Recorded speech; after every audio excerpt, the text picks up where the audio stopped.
思考実験シリーズ。今回は、テセウスの船という思考実験を取り上げるよ。この前ドラマ化されていたやつ？最後までどうなるか気になる作品だった。その話とは直接関係しないけど、あの作品は、本格派ミステリーとして、原作漫画をうまくドラマ化してたよね。あまり言うとネタバレになるから避けるけど、物語が進むにつれ、主人公が抱える本物の家族とはというジレンマのあたりは、この思考実験にインスパイアされていると思う。タイムパラドックスとか、謎解き系が好きな人は楽しめる作品だと思うので、この動画で、オリジナルのテセウスの船や同一性のパラドックスについて、理解してから見るとより楽しめると思うよ。では早速、オリジナルのテセウスの船を解説していこう。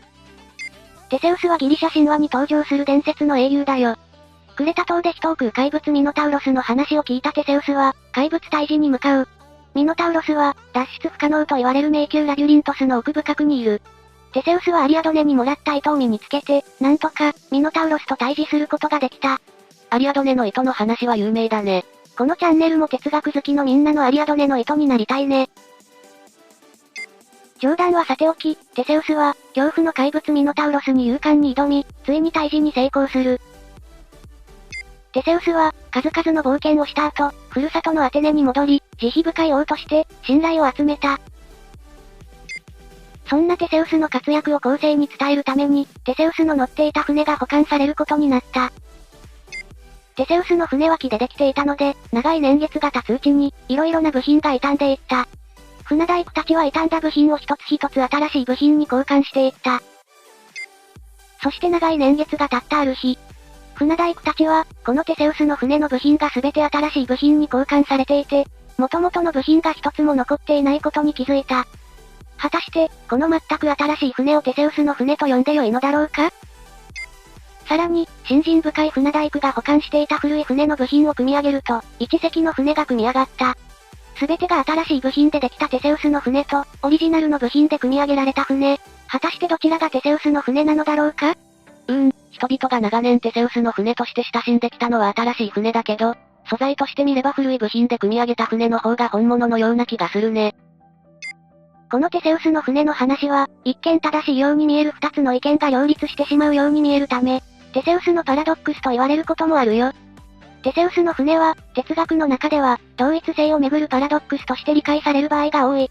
この話の中では、すべての部品が入れ替わっても、同じものと言えるのかという問題。そして、新しい部品からなる新しい船と古い部品から組み上げた古い船があった場合、どちらが本当のテセウスの船なのかという問題として登場してきた。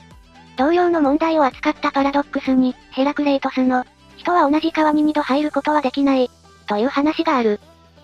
ある日、ヘラクレイトスが、川に水浴びに行くとしよう。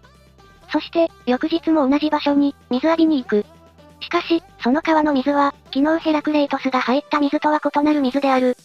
果たして、それは同じ川と言って良いのだろうかという問題だね。川の水は、毎日違うからね。それが川にとって本質的なことなのかな？その点はゆっくり検討してみよう。ヘラクレイトスは、万物は流転していると言ったことで有名だけど、この川のように、変化し続ける世界の背後に、変化しない法則性ロゴスを見た、初期の偉大な哲学者だと思うよ。さて、このように見てくると、この思考実験が持つ、同一性の問いとは、そのものを、そのものたらしめているものは何かという問いや、時間を超えても、継続しているものは何かという問いとして考えることができる。この問いに答える前に、少し同一性がどういった時に問題になるのか考えてみよう。まず、テセウスの船のように、事物の同一性をめぐっては、日本では馴染みが深い、出雲大社の大遷宮が有名だね。出雲大社では、本殿の改修のために、約60年から70年単位で、2つの建物が、交互に本殿と仮殿に交代するんだ。面白い仕組みだね。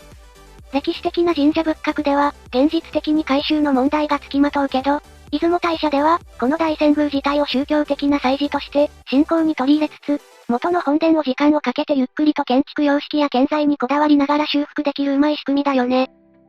次に、集団の同一性では、アイドルグループや会社法人、組織などについて議論されることが多い。例えば、アイドルグループでは、定期的にメンバーが卒業したり、新しいメンバーが加入したりするよね。その場合、第一期メンバーが全員卒業しても同じアイドルグループと言えるのかという、同様の問題が発生する。実際には、卒業時期をずらしながら、新しいメンバーを知ってもらうイベントを行ったりと、古くからいるファンを大切にしつつ、新しいファンを獲得するために、どのグループも日薬風を凝らしている。そのグループが持っていた雰囲気というか、ブランドを維持するのは大変だよね。新しいメンバーには、そのグループらしさみたいな基準が暗黙のうちに求められている気がするね。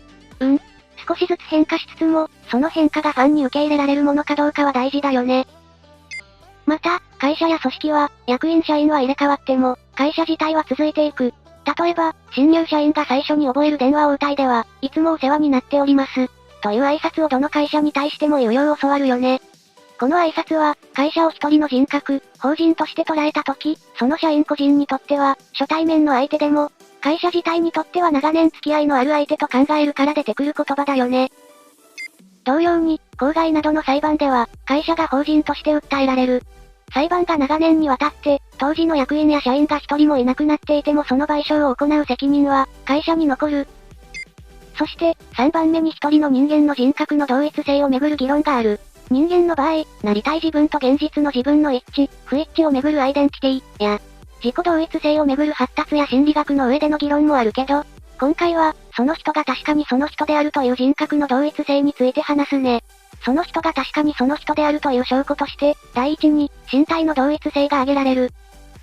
相手が同じ人物かどうかは、その人の顔や体格などの見た目が判断材料になるよね。ただ、人間の細胞は約60兆個あって、日々新しい細胞に入れ替わっており、早い細胞で1日、遅い細胞でも約1年で、ほぼ全ての細胞が入れ替わると言われている。テセウスの船と同じだね。人の身体や外見はその人かどうかを決める大事な要素だけど、他人の空にということもあるから、人格の同一性を定義するには、それだけでは足りない気がするね。ちなみにこの問題を扱った面白い落語に、見知らぬ男の死体を友人のものだと思い込んでおかしなことになる。粗骨長屋という作品があるから、興味がある人は後で、調べてみてね。人格の同一性を決めるには、体だけでは不十分ということで次に注目されるのが、内面的な部分、記憶の連続性だ。これは哲学者のジョン・ロックが詳しく展開した議論だけど、記憶の連続性はその人の人格の同一性を保つ重要な要素だよね。例えば、カップルが翌日にデートの約束をした時、ちゃんと相手が待ち合わせ場所に来る。つまり、昨日の記憶を保持しているということは大事な要素になる。ただ、記憶は忘れてしまう場合もないかな？ちょっとした覚え忘れを除いても、ロックも同じことを指摘している。有名な例に老将軍の記憶という話がある。戦場で大きな活躍をした将軍だが、最近は物忘れがひどくなっている。老将軍は、青年時代の淡い恋の思い出を忘れている。そして、青年時代の恋する将軍は、子供時代にしたいたずらを忘れてしまっている。もし、記憶が人格の同一性の条件であるとしたら、どれが本物の将軍なのだろうかという問題が生じる。身体や記憶だけでは不十分なのか。そしてもう一つ人格の同一性の基準として挙げられるのが、意識の連続性だよ。私たちには、少なくとも、意識の連続性がある。だから、未来の予定を立てて、それに向けて行動したり、準備をすることができる。ただ、意識の連続性にも当然疑問が湧く。それは私たちが眠りにつく存在だからだ。これは、以前も紹介したけど、創始の胡蝶の夢の話を考えてみるのが良いかもね。意識の連続性を基準にすると、創始が蝶になる夢を見ているのか、それとも蝶が夢を見て、創始になっているのか区別ができないのではという疑問が湧く。今挙げたのは、いずれも極端な例だけど、人格の同一性を認めるには、身体、記憶、意識どれか一つでは難しそうだね。だから、実際にはこの3つや他の条件を加えて、複数の要素から人格の同一性を定義する場合が多いかな。人格の同一性が哲学で議論になる理由は、先ほど、企業法人の裁判という話をしたけど、その個人の行為について、何らかの責任を帰属したり、その個人と契約を行うといった場合に、その同一性が求められるからだね。なるほど。見た目が似ているからという理由で裁判にかけられても困るけど、記憶や意識が連続していないと、本人の自白を得ることもできなさそうだね。人格の同一性は、自由意志の問題と並んで、その人の社会的責任の有無を考える上で大事な議論なんだ。さて、同一性が問題になる様々な場面を見てきたけど、このパラドックスの解決策として、最もよく知られているアリストテレスの資源因説に基づく解決を見ていこう。アリストテレスの資源因説は、自然学という書物に登場する考え方で、世の中の全ての事物は、4つの原因によって成り立っているという考え方だ。テセウスの船に当てはめて、説明していくね。まず、形相因はそのものの形であり、今回であれば船の形だね。次に、質量因はそのものの材料であり、船の部品だね。3つ目の目的因は、そのものが目指すもの。普通の船であれば、海を渡るというのが目的だけど、テセウスの船の場合は、その功績を称えるという意味が強いよね。そして、4つ目の作用因は、そのものを変化させる要因。この場合船大工やその加工技術が考えられるね。アリストテレスは、4つの原因のうち、事物が何であるかという本質は、形相因に基づくと考える。そこから、たとえ、質量因つまり部品が変わっても、テセウスの船はテセウスの船のままだと考えている。一方、すべてが新しい部品に入れ替わった船と古い部品を集めて再建した船では、テセウスの功績を称えるという目的因を継承しているのは、新しい船であり、こちらがテセウスの船ということになる。なるほど。でもそれは、形相因を本質として見るから、その答えになるんじゃない？質量因こそ本質だと考えれば、古い部品で作った船がテセウスの船だということにならないかな？アリストテレスは、質量因に依存しない不動の動作に、あらゆる事物の原因を見るから、そういう結論になるけど、マリサの言った通り、どの原因に基づいて、その対象の同一性を決めるかには議論の余地があると思うよ。